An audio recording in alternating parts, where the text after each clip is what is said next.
Welcome students, मेरे channel doctor Kumkum Saxena science classes for 10th में आपका बहुत बहुत स्वागत है। और पहले भी मैं आपके कभी क्लास ले चुकी हूँ। इससे पिछले अध्याय में मैंने आपको बताया था, इससे पिछले लेसन में बताया कि पाचन प्रणाली क्या होती है और उसके कितने अंग हैं, कहाँ से शुरू होती है, कहाँ तक अंत होती है। इसके विभिन्न ऑर्गन्स के बारे में मैंने आपको जानकारी दी। यदि मेरा चैनल आपको अच्छा लगता है और आप और पढ़ना चाहते हैं तो इसी तरीके से मेरे चैनल को सब्सक्राइब करते रहें और लाइक करते रहें और कमेंट बॉक्स में कमेंट अवश्य लिखें, जिससे कि आपको आगे भी मेरे क्लासेस इस तरह ही मिलते रहें। तो आज हम पढ़ेंगे कि पाचन किस तरह होता है, भोजन कहाँ जाता है और किस तरीके से पाचन होता है। तो सबसे पहले हम बताते हैं आपको कि हमारा क्या है, हम कहाँ खाते हैं खाने को। हम अपने खाने को मुंह में लेते हैं और दांत उसको खूब चबाते हैं और हमारा डाइजेशन जो है मुंह से ही शुरू हो जाता है। मुंह में क्या होता है कि मुंह में से हमारे क्या निकलता है, हमारी होती है सलाइवरी ग्लैंड या लार ग्रंथियां। मुंह के अंदर हमारा क्या होता है, लार ग्रंथियां, जो भोजन को पचाने में सलाइवा या लार को सिक्रेट करती हैं, सलाइवा देती हैं और सलाइवा जो हमारे भोजन को में मिलके खूब अच्छे से मिल जाता है और हमारे भोजन को पचाता है। ये किस तरह से पचाता है कि ये हमारे स्टार्च को, हमारा जो स्टार्च भोजन में स्टार्च होता है, अमाइलेज इसमें से निकलता है एक हार्मोन, और स्टार्च को वो क्या करेगा, सिंपल शुगर में, स्टार्च को सिंपल शुगर में बदल देता है और इस पर काम करता है। इसमें से मिलने वाला एमाइलेज, जो हमारा क्या पाचन किस तरह होगा इसमें कि जो हमारे खाने में स्टार्च होगा इसको ये सिंपल शुगर में बदल देता है, सिंपल शुगर में कन्वर्ट करता है। इस प्रकार से हमारा पाचन मुंह से ही शुरू हो जाता है और ये लार ग्रंथियां जो होती है लार सिक्रेट करती हैं, उस लार से ये हमारा भोजन पचना शुरू हो जाता है। इस पार्ट में हमारे क्या डाइजेस्ट होता है, इस पार्ट में हमारा स्टार्च डाइजेस्ट होता है और जो स्टार्च को, जो हमारा एमाइलेज नाम का हार्मोन है, वो सिंपल शुगर में बाई एमाइलेज किसके द्वारा होता है, एमाइलेज के द्वारा, है ना, इस हार्मोन के द्वारा स्टार्च को सिंपल शुगर में बदल दिया जाता है। जब आप सामने देख रहे हैं कि भोजन यहाँ से मुंह में आया और मुंह के साथ में ये एक लंबी नली लगी हुई है, ये भाग मुंह का जहाँ पे ये जुड़ता है आगे भोजन खसक के, बीच का भाग फेरिंक्स कहलाता है। और जहाँ हमारा फूड पाइप होता है वहां पर भी हमारी श्वास नली भी एक साथ में जाती है। इस तरीके से दोनों नलियां इस तरीके से जा रही हैं, एक है फेरिंक्स और दूसरी है ईसोफेगस है। तो ऐसा क्या होता है, क्या भोजन क्या इसमें चला जाता है, श्वसन नली, ये श्वसन नली कौन सी नली है, ये श्वसन नली है। और ये हमारा ये कौन सी फूड पाइप है, ये फूड पाइप है और इसमें भोजन जाता है। लेकिन यहाँ पर एक ढक्कन होता है श्वास नली पर, जिसको हम बोलते हैं, हमारा ये ढक्कन जो है फेरिंक्स बोलते हैं इसको, कि ये क्या करता है, विंड पाइप जो है इसमें जो है यहाँ पर एक ढक्कन होता है जो भोजन बंद हो जाता है जब भोजन इस नली में आता है और वो श्वसन नली में नहीं जा पाता है और ये हमारा काय में आ जाता है, ये हमारे फूड पाइप में भोजन आ जाएगा और ये हिस्सा एपिग्लॉटिस कहलाता है, एपिग्लॉटिस कहलाएगा ये हिस्सा। इस तरह से फूड पाइप में भोजन जाएगा और यहाँ पर लैरिंक्स करके एक ढक्कन होता है जो इसको बंद कर देता है और भोजन को श्वसन नली में नहीं जाने देता। कई बार आपने देखा होगा बड़ी जोर से फंदा लग जाता है, तो उसमें धोखे से अगर थोड़ा सा भी भोजन हमारी श्वसन नली में चला जाएगा तो क्या होगा कि भोजन जो है फूड पाइप में ना जाकर श्वसन नली में फंस जाएगा और हमें बड़ी जोर से ओछा आने लगता है। तो फूड पाइप में जब भोजन आएगा तो ये ईसोफेगस का में कोई और हार्मोन नहीं होता है, ये लंबा फूड पाइप होता है जो क्या होता है कि इसमें जो संकुचन करने की और फैलने की बहुत प्रवृत्ति होती है और ये फैलता सिकुड़ता है और फैल जाता है जरूरत के अनुसार और भोजन को ये पास करता है। इसका पासिंग द फूड, इसका केवल एक ही काम होता है कि भोजन को आगे पास करना। दूसरे में क्या है, ईसोफेगस में भोजन केवल आगे पास होके कहाँ चला जाता है, ये हमारा आ जाता है अमाशय में, जिसको हम स्टमक कहते हैं, अमाशय में भोजन आ जाता है। ईसोफेगस से भोजन संकुचन क्रिया के द्वारा, कौन सी क्रिया होती है, संकुचन क्रिया के द्वारा अमाशय में आ जाता है, बार बार फैलती हैं इसकी दीवारें और सिकुड़ जाती हैं। इस प्रकार से फूड पाइप में आ जाता है। फूड पाइप से आने के बाद में ये कहाँ पहुंचता है, ये अंग हमारा आप देख रहे हैं, ये हमारा अमाशय है जो एक थैले के नुमा रचना है। तीसरा पार्ट हमारा अमाशय है और इसमें थैले के समान एक रचना होती है। इसमें आप देख रहे हो कि ये बड़ा सा थैला है और इससे में भोजन ईसोफेगस से पास होकर अमाशय में आ जाएगा। और अमाशय में बहुत इम्पोर्टेंट 3 प्रकार के जो हमारे फूड इसके एलिमेंट्स निकलते हैं जो इसको पचाते हैं, जिसमें से पहला है हमारा HCl, हाइड्रोक्लोरिक अम्ल।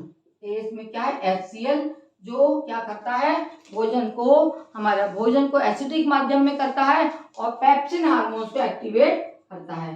एक्टिवेट द पेप्सिन हार्मोन होता है, इसको ये एक्टिवेट कर देता है। अमाशय में जो हाइड्रोक्लोरिक अम्ल निकलता है ये भोजन के मिलने वाले पेप्सिन को, यहाँ पर जो पेप्सिन होता है, हमारी अमाशय में ग्रंथियां होती हैं जिन्हें हम जठर ग्रंथियां कहते हैं। इसकी दीवार में बहुत सारी जठर ग्रंथियां आप देख रहे हैं, मैंने बनाई भी हैं। ये जठर ग्रंथियां निकलती हैं और जठर ग्रंथियों से जठर रस निकलता है। कौन सा रस निकलता है, जठर रस। और ये जठर रस में से ही जो है आपके तीनों चीजें निकलेंगी। HCl जो पेप्सिन नाम का जो होता है हार्मोन उसको एक्टिवेट करता है। दूसरा हमारा होता है पेप्सिन और म्यूकस। दूसरी चीज है पेप्सिन हार्मोन है और तीसरा होता है इसमें म्यूकस। सी इसका कहलाता है म्यूकस, है ना। 3 चीजें, HCl, पेप्सिन और म्यूकस। HCl जो है पेप्सिन को, इसका काम है पेप्सिन को एक्टिवेट करना। पेप्सिन जो है एक हार्मोन होता है बॉडी के अंदर। कौन से पार्ट में, अमाशय से निकलने वाले रस में पेप्सिन नाम का एक हार्मोन पाया जाता है, जिसका काम क्या होता है, जिसका काम है हमारे भोजन में पाए जाने वाले प्रोटीन्स को डाइजेस्ट द प्रोटीन्स। क्या करता है ये, प्रोटीन्स को, जो प्रोटीन पार्ट होता है हमारा जो हम भोजन करते हैं उसमें प्रोटीन जो होती है, दालें हैं और राजमा है, इस तरीके के जो पार्ट्स होते हैं सारे दालों में और रोटी में क्या पाया जाता है, प्रोटीन्स पाए जाते हैं। तो ये पेप्सिन जो है प्रोटीन्स को डाइजेस्ट कर देता है। तीसरा है जो म्यूकस निकलता है, वो हमारे स्टमक को बचाता है, म्यूकस। और ये प्रोटेक्ट द अमाशय, प्रोटेक्ट द स्टमक, इसका काम है स्टमक को सुरक्षा प्रदान करना।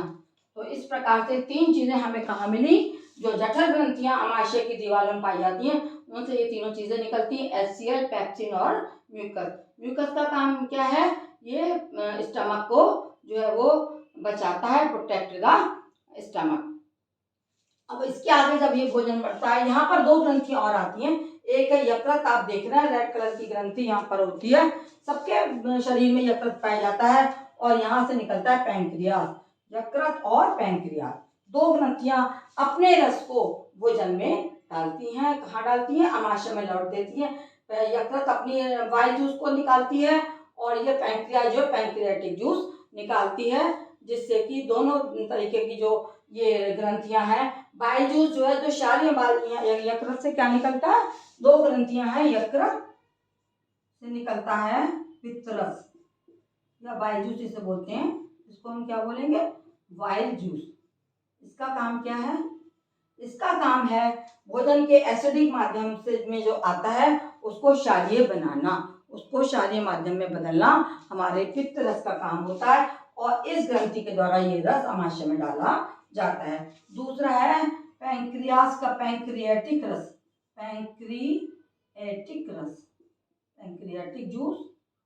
ये क्या करता है, ये कहाँ से आता है, एक पत्ती के समान रचना होती है जो इस तरीके से घूम के अमाशय बाद में छोटी आंत में खुलता है। तो यहाँ से एक पैंक्रियास नाम की ग्रंथि होती है। इसका बहुत इंपॉर्टेंट कार्य बच्चों, इससे पैंक्रियाटिक जूस निकलता है जिसमें अल्फा बीटा नाम के हार्मोन्स होते हैं जो हमारे शक्कर को जो है वो पचाते हैं और आवश्यकता से अधिक शक्कर को ग्लाइकोजन में बदलकर हमारे बॉडी में स्टोर कर देते हैं। लेकिन अगर ये अंग कार्य करना खत्म कर देता है या शिथिल पड़ जाता है तो क्या होगा कि आदमी डायबिटिक हो जाता है और इसका रस निकलना बंद हो जाता है और भोजन का जो शुगर है वो इकट्ठी बॉडी में ब्लड में चली जाती है और उसको डाइजेस्ट नहीं कर पाता है। तो इन दोनों ही ग्रंथियों का बहुत ही आवश्यक कार्य होता है जो अमाशय में खुलती हैं। अगला हमारा अंग आ गया आपका अमाशय के बाद छोटी आंत। चौथा है छोटी आंत। जब भोजन आगे इन सब रसों से मिलने के बाद जब छोटी आंत देखिए कुंडलित नलिका होती है जिसकी लंबाई बहुत अधिक होती है, जितना भी कई सेंटीमीटर तक ये फैल जाती है और मीटर्स में होती है इसकी लंबाई। इस प्रकार से ये ग्रंथि कुंडलित नलिका पड़ी हुई है, आपको ये छोटी आंत है दिखाई दे रही है। जब भोजन जो है इन सबसे पचकर आपके अमाशय से मिलने वाले हार्मोन से पचकर यकृत में बाइल जूस मिला, पैंक्रियाटिक जूस निकाल, जो शक्कर का पाचन करता है, ये शक्कर का पाचन करता है और उसको ज्यादा शक्कर की मात्रा को काय में बदल देता है, ग्लाइकोजन में बदल के बॉडी में इकट्ठा कर देता है। और जब कभी जरूरत पड़ती है तो ये ग्लाइकोजन फिर से शक्कर में बदल के हमारी बॉडी को मिल जाती है।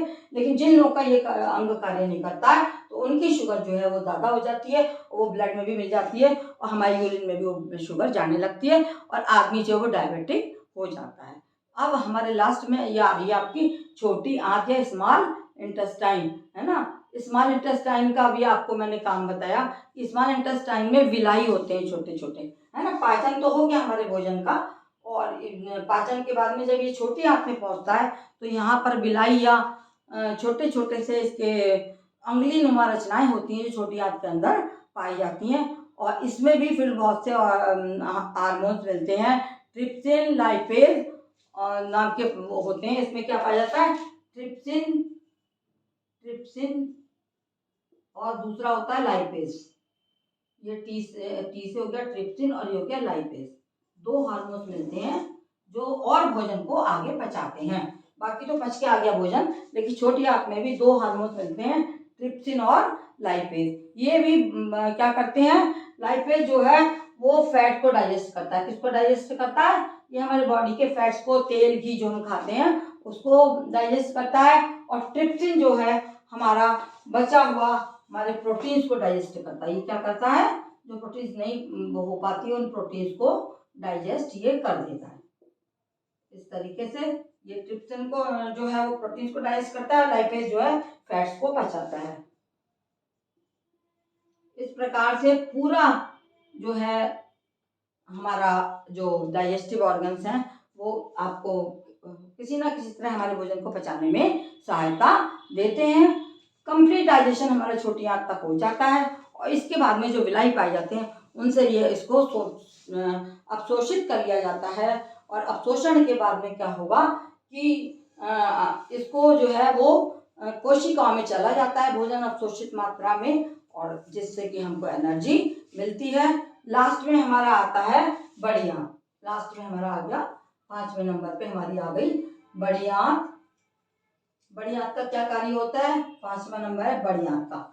बड़ी आंत का कार्य है कि ये बचा खुचा है पानी जो होता है भोजन का, पानी को अवशोषित करना। ये पानी को अवशोषित कर लेती है ना। बाकी भोजन कहाँ अवशोषित होता है, छोटी आंत में, और ये बड़ी आंत पानी को अवशोषित करती है। आपने देखा ये छोटे से निकलकर ये इस तरीके की जो रचना है ये कहला रही है आपकी बड़ी आंत। और बड़ी आंत में खोल रही गुदा में, गुदाद्वार में जो डाइजेस्टेड फूड है ना, गुदा, ये गुदाद्वार के द्वारा है ना अपचित